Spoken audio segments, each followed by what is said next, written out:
years ago, well, more than a couple of years ago, a couple of British writers wrote a comedy about the end of the world. Comedy and end of the world aren't usually two terms you see go together, but that's the versatility of British humor. The book follows the plot of a demon and an angel who have respectively been sent to live on earth and accomplish their respective deeds.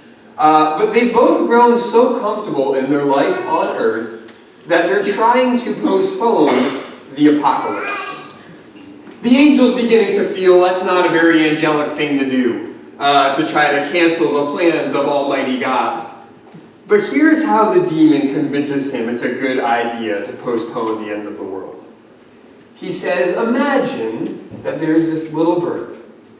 And every 1,000 years, this bird flies from one end of the universe to the other and sharpens its beak on a mountain. It does this every 1,000 years till the mountain is all worn away to dust. And by the time that mountain is all gone, you still won't have finished watching The Sound of Music. And the angel thinks to himself, okay, let's postpone this. Because while heaven might sound good and peaceful and lovely and final, it also sounds so painfully boring. Now, don't get me wrong, I'm not trying to knock Sound of Music here, but watching it for all eternity could kind of grate on you after a while, right? Now, what's interesting, though, even though it's a satirical view, is that's not too far off from the cultural view of heaven, is it? I mean, think of how many cartoons depict us sprouting our angelic wings and floating away on clouds, playing harps for all eternity. And in reality, sometimes I wonder if that cultural view is too far off from our own view. Have you ever caught yourself wondering about heaven and worry that maybe it'll be really boring? Singing and harp playing and worshiping, might that kind of get old after a while? Maybe it's not boring that you worry about with heaven, but maybe it just won't be quite as good as everybody says. What about the things about earth that I love? What about the good things that are here? If those all go away, is heaven really going to be all that is cracked up to be? Maybe those aren't the challenges, but maybe it just feels like heaven, though it's good and nice and exciting, it just doesn't feel like it makes a real big difference today.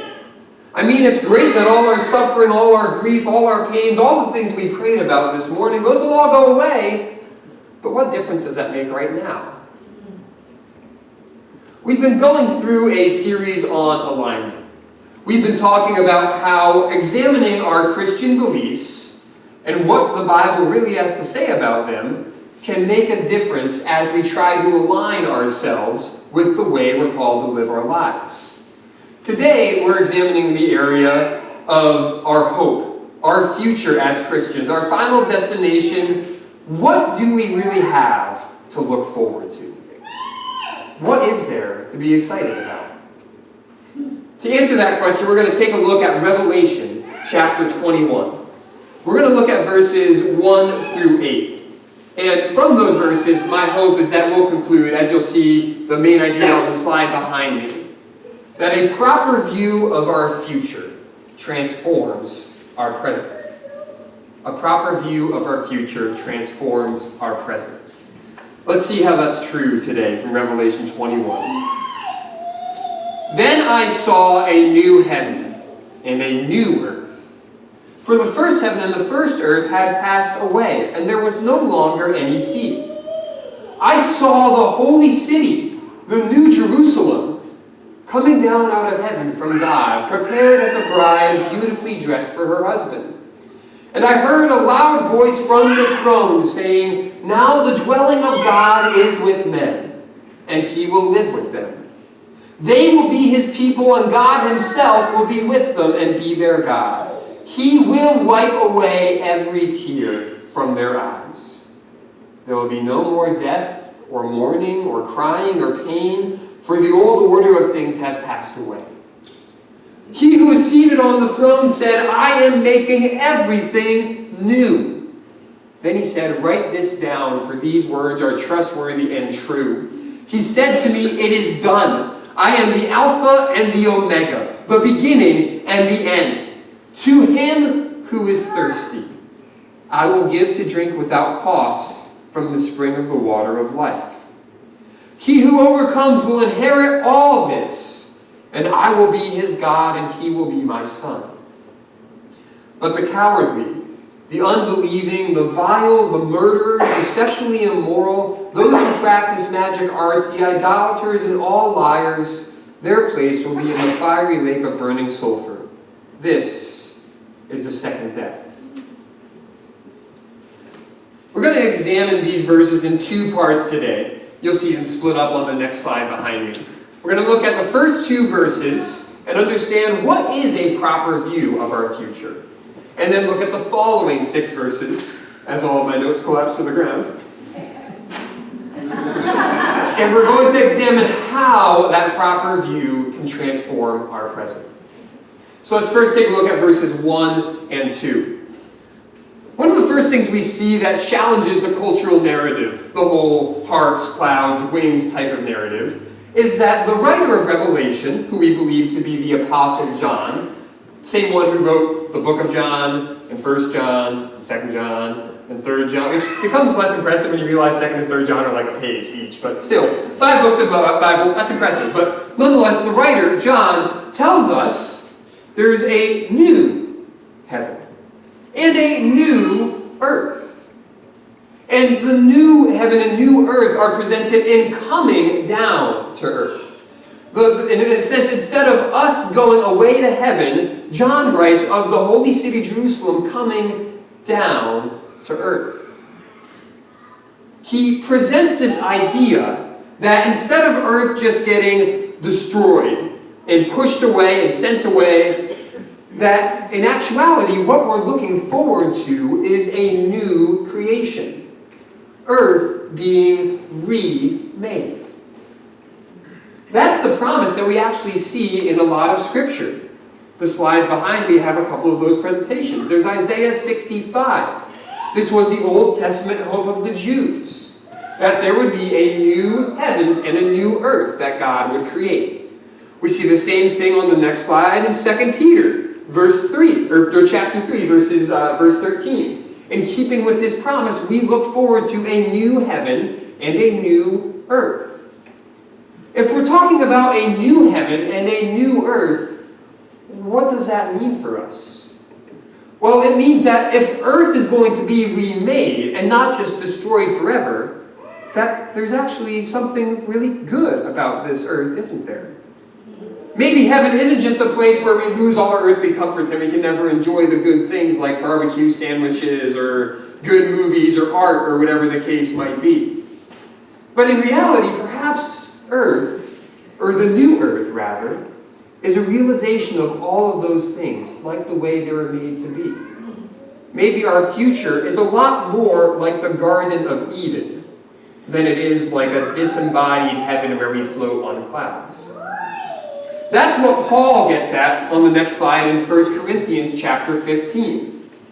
One of the early heresies against the Christian faith was something called Gnosticism. These people said that everything about this world is evil. Bodies are evil, the earth is evil, so in heaven, earth is just going to be destroyed. And the future we have to look forward to is a disembodied reality, where all we get to do is think. Sound maybe a little bit familiar. But Paul actually writes something that really combats this early heresy. He says, so it will be with the resurrection of the dead. The body, is sown a natural body, it is raised a spiritual body. And just as we have borne the image of the earthly man, Adam, so we will bear the image of the heavenly man, Jesus. Paul elevates the human body. Jesus, when he was raised from the dead, had his body. He ate a piece of fish in his new body. He rose to heaven in his body. He currently is in the heavenly realms in his body. We'll have physical bodies in heaven, but they won't be the broken down, dysfunctional, wasting away ones that we have on earth that won't last. There's going to be something new, something restored, something good. That is something worth looking forward to. And if a new earth and a new heaven is what we have to look forward to, not just the destruction of earth and the disembodied heaven, well, that has some pretty exciting implications for us today. It means that we're allowed to enjoy good gifts on earth. Maybe we even should enjoy good gifts on earth more than the average person. But we also realize that we're heading towards a future where those gifts are going to be made even better.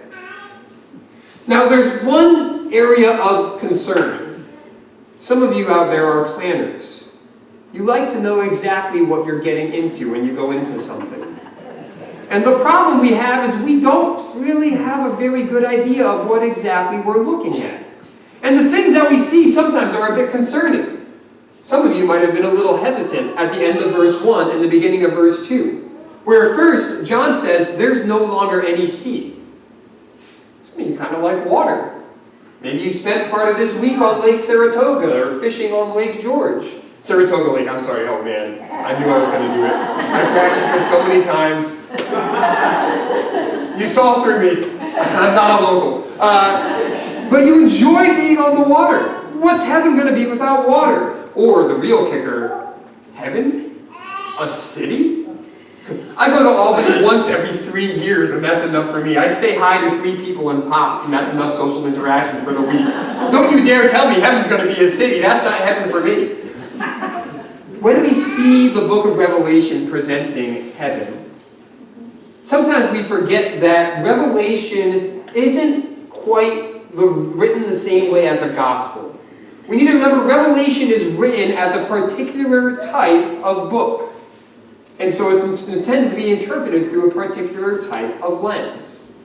Now, all the Bible is true. We believe all the Bible is infallible. Revelation is true. It's accurate. But it presents that truth in a different way than, say, a gospel which tells us history. When I was young, I got my hands on the book Field of Dreams, in which the writer tells a story about building a baseball field and a cornfield. If you build it, they will come. And all of these ancient baseball players come to play on this cornfield. Well, the only problem with that was I didn't realize the book was fiction. And I was so confused as a young kid and kind of scared. I thought these were ghosts. I was really unsettled until I opened the front cover and realized, oh, it's fiction. A lot of news sites can do the same thing when they read an article that's intended to be satire and report it as fact, and then realize, whoops, that was actually satire. Now, Revelation is not satire, it's not fiction, but it is a type of literature that's intended to be understood through a particular lens. It's a type of literature we call apocalyptic. It's a type of prophecy that uses spiritual images, or physical images, to convey a spiritual reality. So when Revelation talks about a 10-horned dragon rising out of the sea at the end of time, odds are there won't physically literally be a 10-horned dragon rising out of the sea at the end of time. If one comes out of the Hudson this afternoon, I apologize, I've been wrong before, it's possible, but I think what John's actually getting at is something different. He's using the dragon to represent a different reality. That's what's going on here in Revelation 21. John's not saying there won't be any water in heaven. He's not saying heaven will exactly look like a gated city. But let's think of the types of things water and cities represented to John. John, after all, was writing this book while in exile. He was exiled to an island called Patmos. Being in exile meant he couldn't see his friends and family that he loved. He couldn't interact with people. He couldn't have the comforts that he was familiar with. And what kept him from those? The sea. What would be restoration, bringing fellowship together again? The city. What John's getting at is not that heaven can't have water, heaven has to be a city, but that heaven's going to fulfill our deepest longings. We don't know exactly what heaven will be like. Revelation's not written to tell us step by step what it will be like and won't be like. But we know what it'll feel like. We know what we'll experience. And if that's the future we have to look forward to, then let's explore a bit of how that can transform our present. We examine on the next slide here. I'm going to break it up into two parts. We're first going to look at verses 3 and 4. The first way that Revelation 21 transforms our present is because the future is going to remove what's imperfect. And if the imperfect is going to be removed, that changes our present by giving us a hope to hold on to. The first thing we see is in verse 3. John hears a loud voice where God says, the dwelling place of God will be with men and he will live with them. That word in verse 3, live, is the same word that's used in the Old Testament to talk about the tabernacle. It's the same word used in John chapter 1, when John says the word became flesh and Jesus lived among us. What John is saying is that we won't need to pray anymore. We won't need church buildings anymore. We won't need a temple anymore because God himself is going to live right in the middle of us, set up his tent right in our community, hang out with us. God will be with us. The imperfection of being separated from God will be restored. At the beginning of time, what was humanity's relationship with God? Adam and Eve, they walked with him. They talked with him in the garden. But we see on the next slide here in Genesis 3 what happened when they sinned. They hid from him. They were kicked out of Eden. That community was broken. And ever since then, all of us who've been wired for walking with God, for knowing God, for being deeply in communion and loving fellowship with him, the thing we most long for has been removed. Every year when I was a youth pastor in Rhode Island, I would take my youth group to a missions trip in Philadelphia, where they would worship together with other fellow students at a conference during the evenings. And it didn't matter if I brought the jock who never showed emotion, or the really reserved kid who never spoke up, or the socially awkward kid who didn't know how to handle situations. Whoever I brought, when we all worshiped together, and they saw hundreds of students worshiping God, they would cry, they would open up, they would talk, they would process because they were having an encounter with the living God. And all the things they loved, sports, friends, whatever it was, they paled in comparison because they were encountering what they most deeply desired. That's the image Revelation's getting at when it tells us we'll be singing and worshiping for all eternity. I don't think it's saying we literally only will speak and sing worship songs forever. If that's heaven now, it won't be when I get there, because nobody's going to want to listen to my singing voice for all eternity. But what John is saying is that the moment you felt closest to God, whether worshiping here in church, a revival, a conference, out in nature, imagine that moment. That's our everyday. That's going to be restored. The imperfect will be removed. So there's a hope for when we feel far from God today, that's not forever. And not only will that be restored, but in the rest of verse 4, all the other broken things on this earth will be wiped away. That's one of the deep longings we see throughout the book of Revelation. John was writing to people who were being persecuted for their faith. They're asking questions, God, will you ever make this right? Will you ever give justice to people who are doing these things? Will you ever make this pain stop? And God assures us in verse 4 by saying, not only will death be gone, and suffering be gone, and all pain be gone, and every disease that you've had to wrestle with, every person who you've gone through grief, every ache and pain that we suffer, not only will all that be removed, but in verse 4, God himself will wipe away every tear from their eyes. He doesn't wave a magic wand and poof, suffering is gone. He himself comes up and wipes away each tear. That gives us a hope of a very personal God, who sees the suffering you are enduring right now, and it grieves him and breaks his heart too. And you can be assured that he will wipe it away, not just with a magic wand, but personally. And if that's true, then we have a God who personally cares right now. And even if he feels far away, he hasn't forsaken us. And he is with us even now. So that's one way this future changes our present. It gives us a hope from removing the imperfect. What about the second? That's what we see in verses 5 to 8. That not only will our future remove what's imperfect, but it will bring what's perfect. Notice in verses 5 to 6 this crescendo that's building up. God says, it is done, it is finished. I am making all things new. I'm the Alpha, the Omega, the first and the last letter of the Greek alphabet. The beginning and the end. This will happen. It's going to happen. I'm sovereign. I'm bringing it to this final point. In verse 6, to him who is thirsty, I will give to drink without cost from the spring of the water of life. It's a really well-timed verse, actually, because my throat's getting pretty dry. But to him who is thirsty, what does God mean when he says thirsty?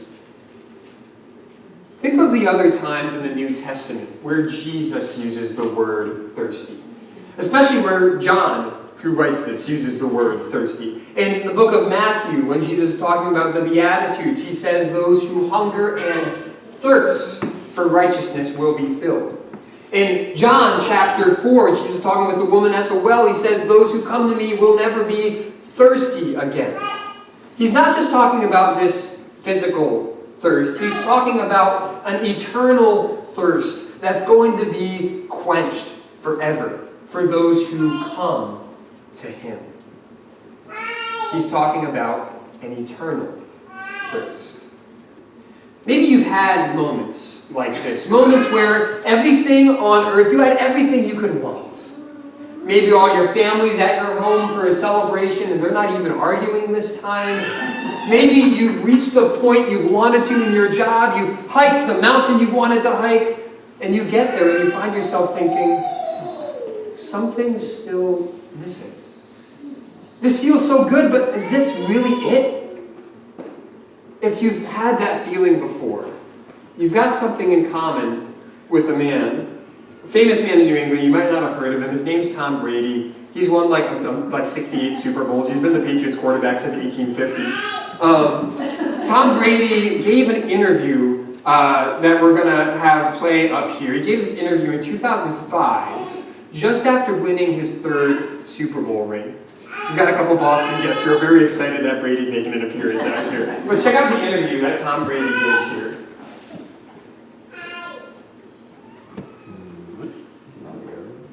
It was a silent interview. Yeah,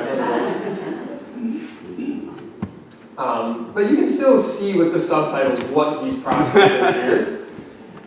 But basically, what's going on here, what Tom Brady is processing, is he's saying, I've reached my goal. I've gotten everything I could want. I'm at the age of 27. I've got 3 Super Bowl rings, married, fame, money, everything I could imagine. And yet Brady says, there's got to be more than this. There's got to be more than this. The man asks him, what do you think it is? And he says, I wish I knew. I wish I knew what the answer was. Don't worry about getting it to play. We're good. We'll move forward. We'll test it out next time. But that's what Tom Brady's process. He's saying, I've got everything I could want, and yet there's still something missing. After giving that interview, Bibles flooded into the Patriots camp. One of my friends who work for the Patriots likes to say she has Tom Brady's Bible because they didn't know what to do with all of them, so they just gave them to some of the employees. Whoa, there he is. It's got to be more than this. Why do I have 3 Super Bowl rings and still think there's something greater out there for me? I mean, maybe a lot of people would say, hey man, this is what it is. I reached my goal, my dream, my life is... Me, I think, God, it's got to be more than this. I mean, this can't be what it's all cracked up to be. I mean, I've done it. I'm 27, and what else is there for me? What's the answer? I wish I knew. I wish I knew. Some of you have had that feeling before. Not that I've won 3 Super Bowls feeling, but the feeling of I've got everything, and yet something's still missing. That's the thirst God is talking about. He says that's the thirst that will be filled at the end of time. If you choose to yearn for me, to thirst for me, to wait on me, to treat me as your fulfillment. Yes, as Christians on earth, we should enjoy God's good gifts. But we also should realize they're never going to give us what we deeply long for. Because we were wired for a community with God that will never be made whole till we enjoy our future with Him. There's another group of people who God speaks to. Those who have not chosen the thirst for Christ, but have chosen to quench their thirst through their own sin. And he says they too will get what they thirst for. Abandonment to those desires. C.S. Lewis, who as you've picked up by now is going to make a cameo in most of my sermons, said that there are two basic types of people in the world. Those who say to God, "Thy will be done," and those to whom God says, "Thy will be done." Lewis says that at the end of time, God gives those who have said to God, "Thy will be done." He gives those what they yearn for. It doesn't mean that we've lived perfect lives. After all, he says, "I'm giving the water without cost." No, if that list of sins at the end meant if you've committed one of those sins that you're going to hell, then your pastor would be going to hell, which is a problem. I mean, I've lied before. I haven't practiced any magic arts yet, but never say never. But he's saying, no, it's those who have made that sin a practice, made that the goal of their life, who've seen and tasted Christ and said, no, I'd rather fill my life with sin. So the way this changes our present is through a challenge. What do you thirst for? What will quench that thirst? Do you say, God, I love the good gifts you've given me, but I know they won't give me what I yearn for. And I know one day you will. Or do we say, God sounds nice, maybe I'll make him a part of my life, as long as he doesn't get in my way of doing what I really want. What do you thirst for? As we wrap up this morning on the final slide that I have here that just kind of depicts where we've gone, there are three ideas I think we draw out. There are three things that Revelation gives us for our present. It gives us a perspective, it gives us a hope, and it gives us a challenge. It gives us the perspective that if earth is going to be remade, then earth is good. It's worth enjoying now. As Christians, we should enjoy God's good gifts. Enjoy the sandwiches. Enjoy the community. But we also should hold God's good gifts more lightly than the average person, because we know they'll never fulfill that deep longing within us. It gives us a hope, because no matter what we go through, we can look at the future that's promised and say, whatever somebody's done to me, I can trust that God will make things right. Whatever I've lost, I can trust that God will remove what's broken. Whatever hurts, I know that God will restore. And I know he's with me and cares for me now, wiping away the tears from our eyes. And it gives us a challenge to ask, what do we really thirst for? Because your future will shape your present. If you're going to be married and have kids, you build a big house. If you're going to work a job far away, you get a car that can drive far. If you believe in this Christian hope, it's going to change your present. The question is, what do you believe about your future? And how will that change your present? Amen. As we look towards that future hope,